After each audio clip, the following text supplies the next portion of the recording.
All right, I hereby call this meeting to order. Please join me for the Pledge of Allegiance. I pledge allegiance to the flag of the United States of America and to the republic for which it stands, one nation, under God, indivisible, with liberty and justice for all. We'll observe a moment of silence.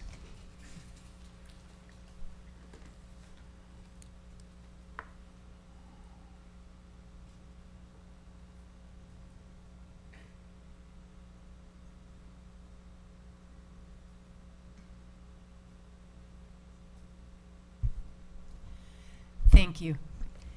Our next agenda item is a presentation called Building Brains from the Beginning.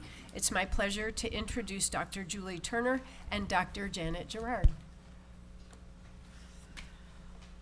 Good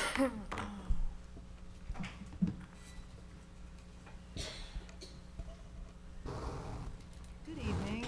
Thank you for, I'm Dr. Janet Gerard, family physician. I've been in this community for 30 years and really excited about the opportunity to just tell you about our initiative. This is Dr. Julie Turner.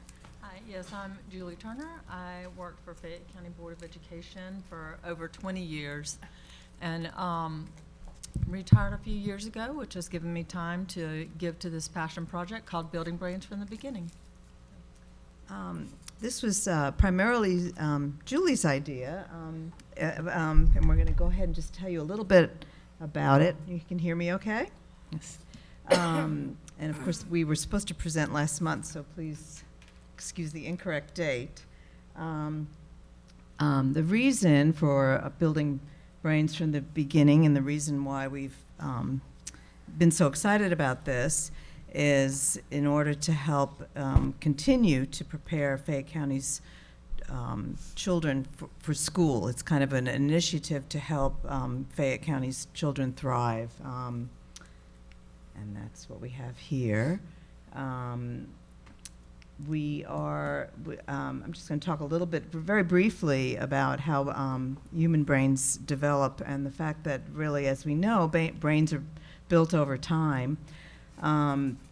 The first 5 years are probably the most important in terms of pediatric brain development, starting with sensory pathways and then language and then higher cognitive functions.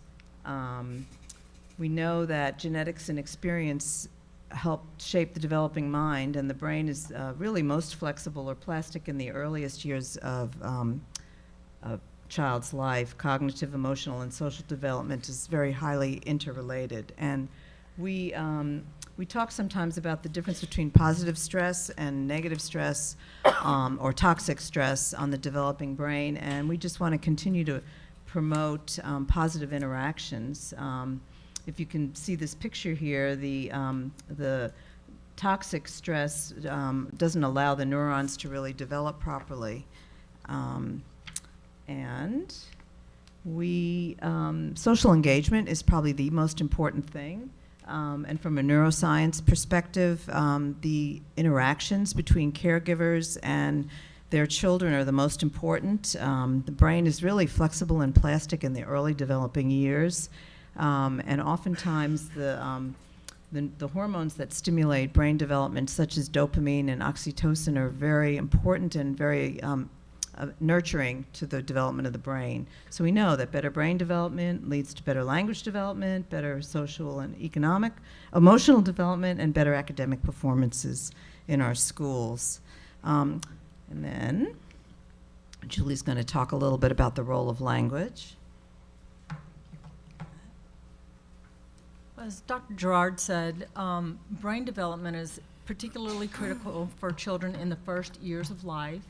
And as that first screen showed, they get a lot of sensory input, and to make sense of all that sensory input of what they see and hear and taste and smell and touch, they have to have language in order to put a name, put an idea into place.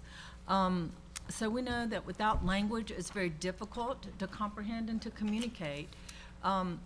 We don't instinctively develop language. Language must be learned, and it is learned through social interaction with other people, using language and modeling language for very young children.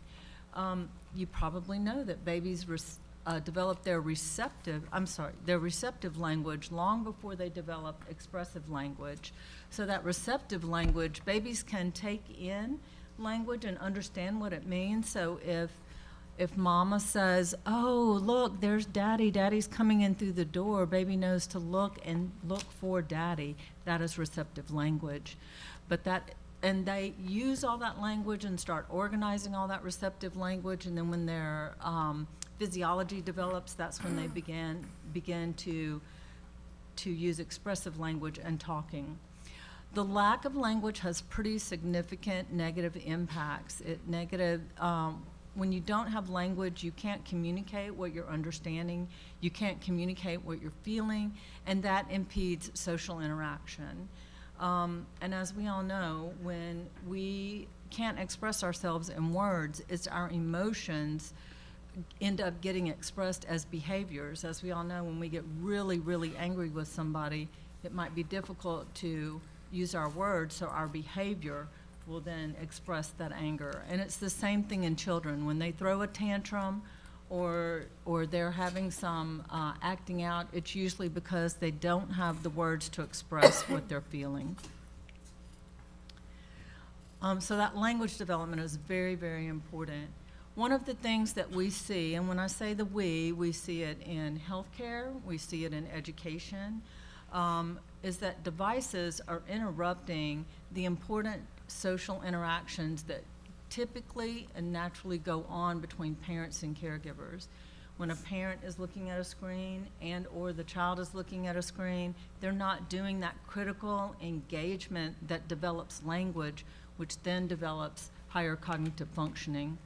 And so when that social interaction between parent and child is interrupted like that, what happens is their language development lags.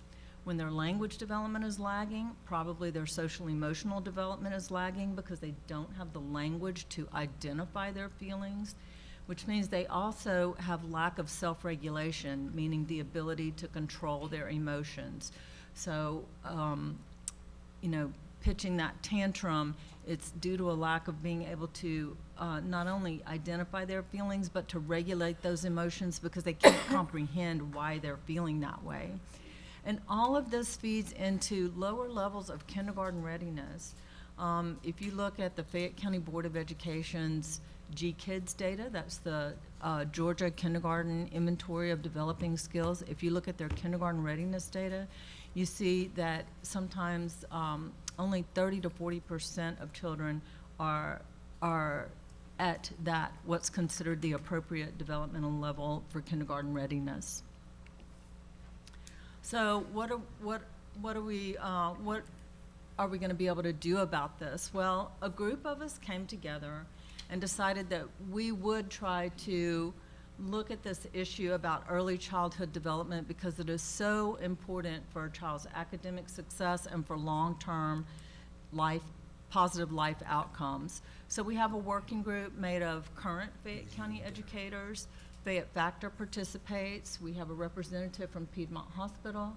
We have leaders from the early learning world, so that's preschool directors, the center director.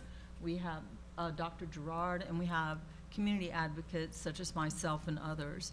And our vision is we want children entering school ready, we want them entering kindergarten ready to succeed. And so our mission is to support high quality early learning and healthy development for the community's youngest children. We have partnered with the 3Ts.org. The 3Ts stands for Tune In, Talk More, and Take Turns, and the 3Ts give parents a lot of free resources and a lot of strategies for effectively engaging with their young children. These strategies come out of the work of the 30 Million Word Project from the University of Chicago. There are lots of free resources there. A parent just has to go and register on their site, and you get access to a parenting course as well as videos and other information about how to effectively engage with your young child. What this screen shows here is what we call our 4 areas of strategic influence. So we have quality experiences for young children, community awareness, the health and well-being of young children and their families, and the coordination of community resources. And you don't even know, but you're already participating in this movement. Because if you look at those quality experiences for young children, parks and recreation programs are in that sector. Library programs, which I recently visited, story time, to share this information with parents at the Peachtree City Library. The Fayette County schools are doing a program called Smart Start, which is a program in which targets children who are not in another formal preschool setting. So they're not attending maybe a church-based preschool, they're not in a child care center. And so parent and child come in for 90 minutes, 1 day a week, and participate in activities that are led by a certified teacher. So not only are the children getting that experience, but appropriate interactions are being modeled for the parents. And so right now what we're doing tonight is that community awareness piece. So how is Building Brains accomplishing some of this stuff? Well, we now have a website. It's called buildingbrains.org. There are lots of resources there for parents, for caregivers. If you're the grandmother who's helping to take care of little ones, you can go and find resources there. And those resources include things like developmental milestones, information about language development, early literacy, early math skills, what's the appropriate use of technology, information about behavior, and things like that. We are sharing those 3 T strategy across our community. So if you look at our social media or the rack cards that we have left here tonight, you see a QR code for our website on one side, but on the other side, we are also advertising the 3ts.org so that parents understand how easy it is to engage and how best to engage with their little ones. And then we have partnerships that help to disseminate the information. Of course, the school system is involved in this. Fayette Factor is helping with this. We are partnering with preschools and child care centers in the area. We are hoping over time that we can get our rack cards and other information in pediatrician offices, pediatric dentist offices, OBGYN offices. And then, of course, we are always seeking out funding because we need funds to print these materials and to be able to share them with others. Oops, I'm sorry, I had my finger on the wrong button. And so how can City Council help? Well, mainly by sharing information about Building Brains from the beginning, our website, and the 3 Ts. So we've left some extra rack cards here with y'all tonight, and Yasmin told us that she'll be able to put the leftovers outside where parents can find those. I know y'all post different things on the screen in the lobby of City Hall. You might want to consider putting up a slide promoting buildingbrains.org and our initiative. If I know y'all have community events, if you ever allow or waive the booth fee for a community event, if you would consider giving us that opportunity, and we could set up and pass out information to parents. So that's how you can help us, and then of course let us know how we can help you share this information with the community. So Just going to mention, check out the website. It's colorful, it's easy, it's simple. You pass it on. It's just very nice. yeah, So it's a great resource. It is. It's showing the Fayette County School System, Fayette County Education Foundation, Fayette Factor, Piedmont, and our Fayette County Public Schools, among other resources. Right. Yep. And on the website, we have broad general resources that are good for any parent or caregiver of a young child. And then we also have resources that are very specific to Fayette County, like the health department, information about DFACs, Babies Can't Wait information with links. All the library programs are listed there, so there's lots of information there. Do y'all have any questions for us? Yes, ma'am. Yeah, I do.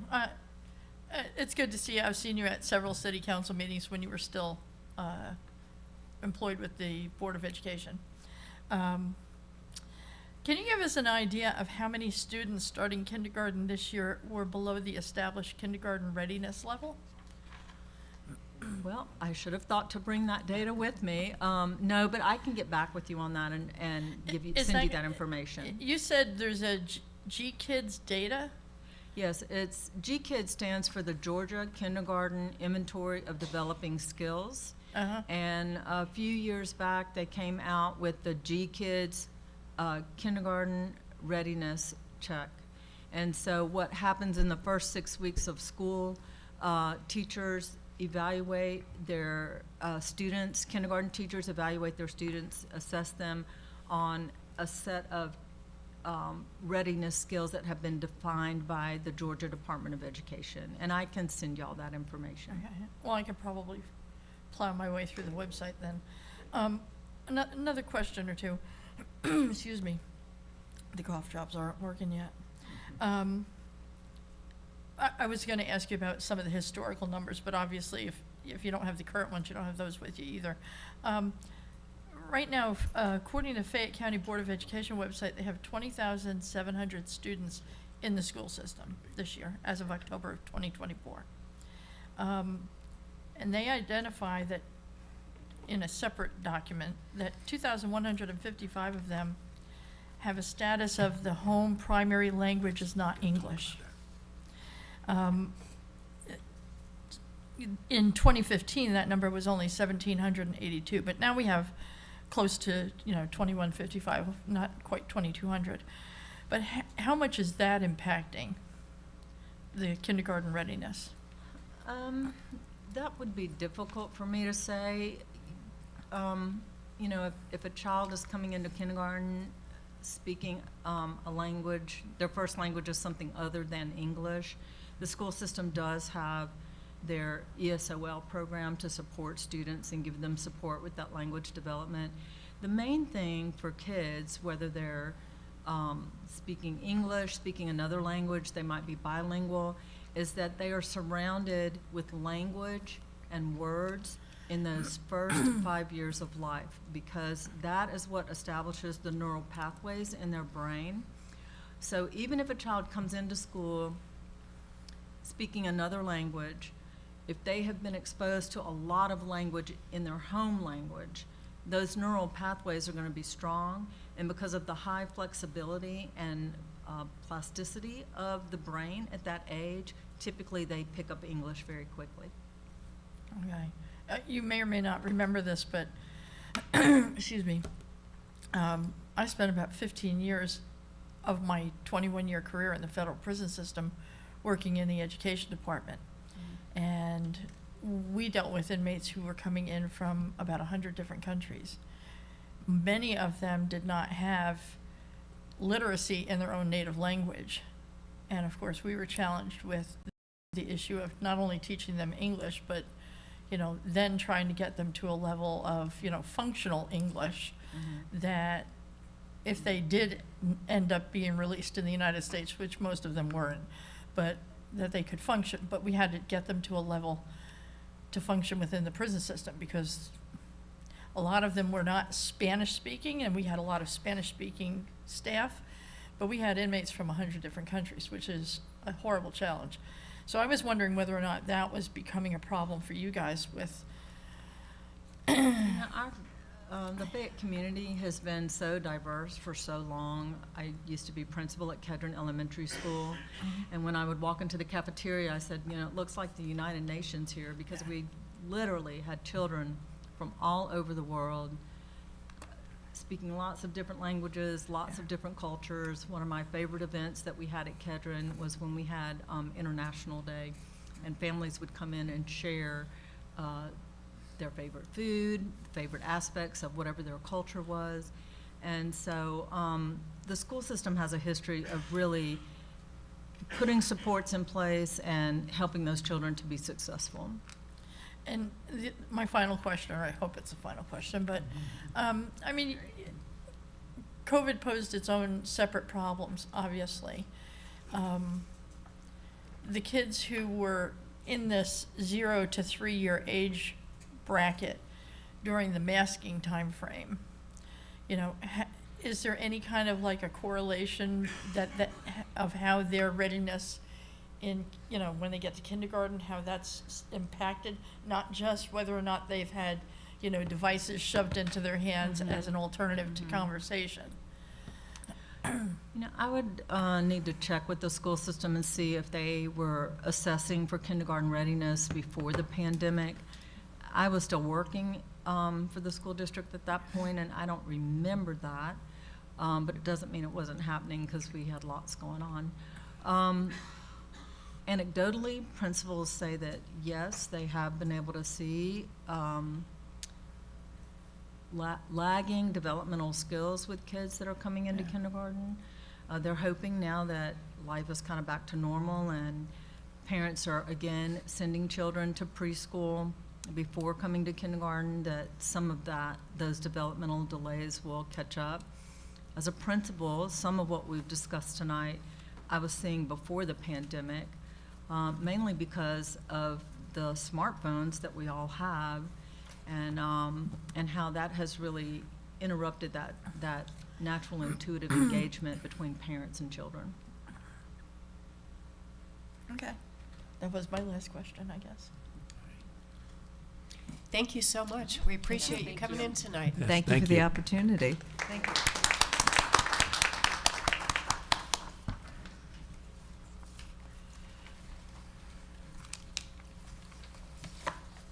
Announcements, awards, special recognition. We have none. Public comment. We have one individual signed up to speak, resident Keith Larson.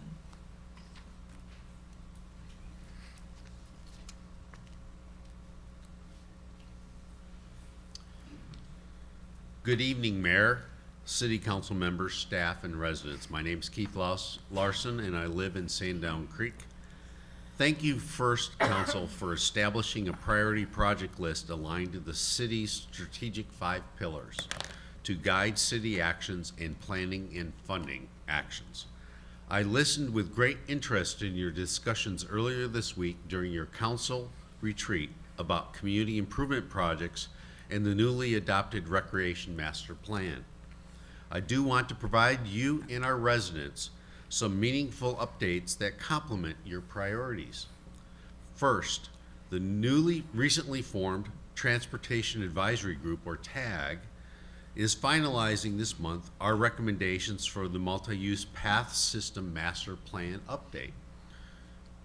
It does include recommendations from the Recreation Master Plan, as well as many long-standing community requests, recent annexations, and some of your interests. So I think you will be satisfied with that product when the city staff brings it forward to you for your review, hopefully in March, maybe April. Second, later tonight you will consider a proposal for an ADA consultant for the ADA transition plan for city facilities. Their professional advice and consultation is essential. The initial city ADA transition plan, published in 2024, only addressed about a third of our city's shortfalls. Without public comment or input. The Recreation Master Plan did identify a number of ADA deficiencies, including accessible routes and parking, that should be addressed. The TAG should also look beyond the path system to address pedestrian sidewalk connectivity across every state highway in our city.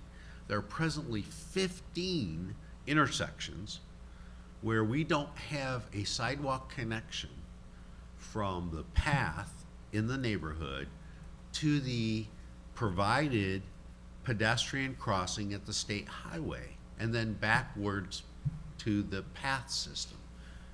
If you look across the city, and especially right across City Hall, you will see this.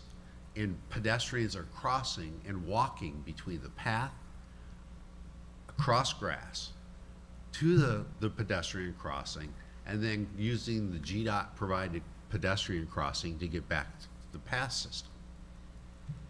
That's not ADA accessible, and it's not accessible to our pedestrians. Third, The Recreation Master Plan includes a number of projects recommended for local nonprofit groups to accomplish. The city Your manager. time has expired. Thank you for your I'll comment. send you an email later. Thank you. Thank you. Thanks, Keith. Just the one public comment? That's correct. All Yes, right. ma'am. Agenda changes, council? No. All right. Minutes. A, January 16th, 2025 City Council meeting minutes. B, January 16th, 2025 executive session minutes. Madam Mayor, I'd like to request a change be made to the January 16th, 2025 meeting minutes on page 4 of the minutes, on the last paragraph. This one sentence says, Brown said she wanted to change the word accept to adopt, and it's the other way around. I wanted to change it from adopt to accept.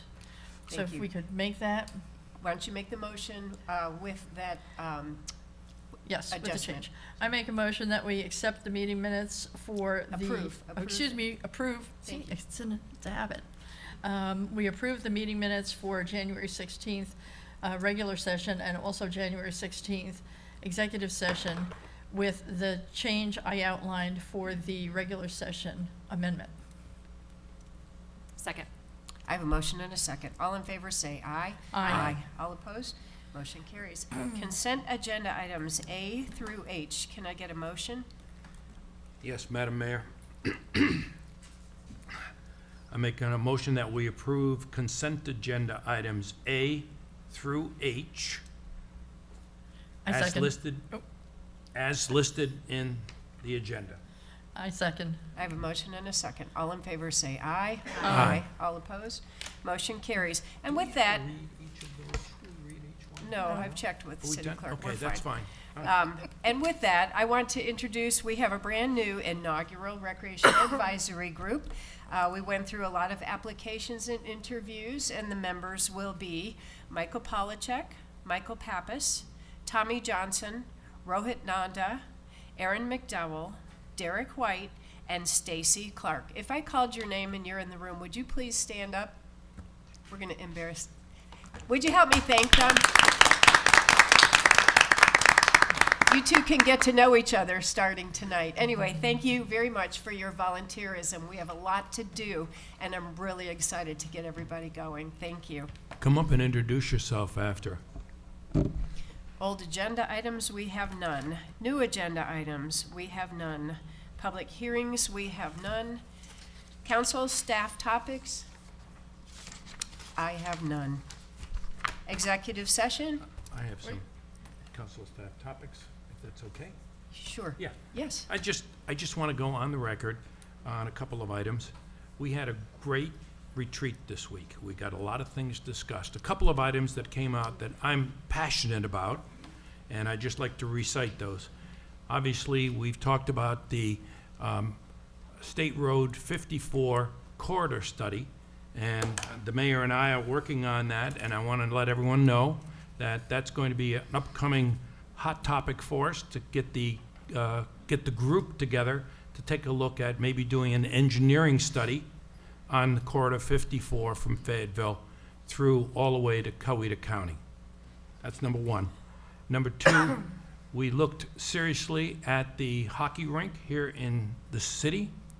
It's not an ice hockey, it's a roller hockey. We do live in the south here, so it's no ice. But we're looking at maybe doing some updates and corrections on that to make it a wonderful site for those people who are involved in roller hockey. And number three was brought up at the retreat that we should go on the record for is the updates on the pools, the Kedron pool. We put out looking at the bubble or, as was suggested, a fiberglass structure that would go over top of the pools so that it would last a good long 40 years of fiberglass not being corrosive. And we wouldn't have to be spending this money on the bubble this coming year. But all of that's going to be taken care of by our intrepid city manager, and he'll be reporting back on these, but I just wanted him to go on the record. Thanks, Madam Mayor. Okay, do we have executive session? We do, Mayor, to discuss real estate. Can I get a motion? Madam Mayor, I make make a motion that we adjourn the regular session, move into executive session for the Recess. purposes of real estate. Recess. Recess. Excuse me, sorry. I'll second that. I have a motion and a second. All in favor say aye. Aye. We are in executive session.